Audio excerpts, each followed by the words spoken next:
بسم اللہ الرحمن الرحیم۔ السلام علیکم۔ صحابہ کرام میں سب سے ٹھنڈی طبیعت حضرت ابوبکر صدیق کی تھی۔ کچھ بھی ہو وہ بولتے نہیں تھے، لیکن ایک دن ان کے والد آئے نبی پاک صلی اللہ علیہ وسلم کے دروازے پر۔ بوڑھے تھے، نابینا تھے، سفید داڑھی تھی۔ آ کے کھڑے ہو گئے۔ حضور صلی اللہ علیہ وسلم نے فرمایا، ابو قحافہ کیسے آئے ہو؟ کہنے لگے، آج تو حد ہو گئی، ابوبکر نے مجھے تھپڑ مارا ہے۔ جتنے لوگ کھڑے تھے سب کہنے لگے، یہ ہو نہیں سکتا، ابوبکر یہ کر نہیں سکتے۔ حضرت ابوبکر تو ٹھنڈے مزاج کے ہیں، لیکن جب انہوں نے کہا تو حضور صلی اللہ علیہ وسلم خاموش ہو گئے۔ حضور نے فرمایا، ابوبکر کو بلاؤ۔ ابوبکر کو بلایا۔ جناب صدیق اکبر یوں ہاتھ باندھے کھڑے ہو گئے۔ نبی صلی اللہ علیہ وسلم نے فرمایا، ابوبکر تو نے اپنے باپ کو مارا ہے؟ ابوبکر خاموش کھڑے رہے۔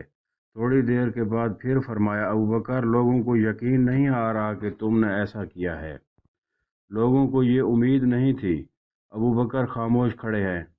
تیسری دفعہ محبوب صلی اللہ علیہ وسلم نے فرمایا، ابوبکر بولتا کیوں نہیں؟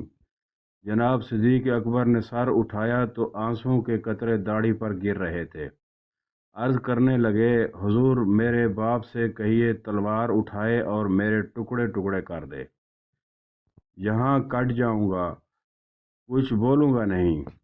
اسے کہیے مجھے کاٹ ڈالے، مار ڈالے، لیکن آپ کے بارے میں بات نہ کریں۔ حضور صلی اللہ علیہ وسلم، اس نے آج آپ کے بارے میں بات کی ہے، حلیمی اپنی جگہ پر ہے، پر میرا عشق بڑا غیرت مند ہے۔ یا رسول اللہ صلی اللہ علیہ وسلم، آج اس نے آپ کے بارے میں بات کی، شکر کریں میرے ہاتھ میں تلوار نہیں تھی، ورنہ آج میرے باپ کی گردن کٹتی اور میں لوگوں کو بتاتا ہمارے نزدیک صرف وہ بندہ بچے گا جو نبی پاک صلی اللہ علیہ وسلم کا وفادار ہوگا۔ اللہ تعالیٰ ارشاد فرماتا ہے، تم نہ پاؤ گے ان لوگوں کو جو یقین رکھتے ہیں اللہ اور پچھلے دن پر کہ دوستی کریں ان سے جنہوں نے اللہ اور اس کے رسول صلی اللہ علیہ وسلم سے مخالفت کی، اگرچہ وہ ان کے باپ یا بیٹے یا بھائی یا کنبے والے ہوں۔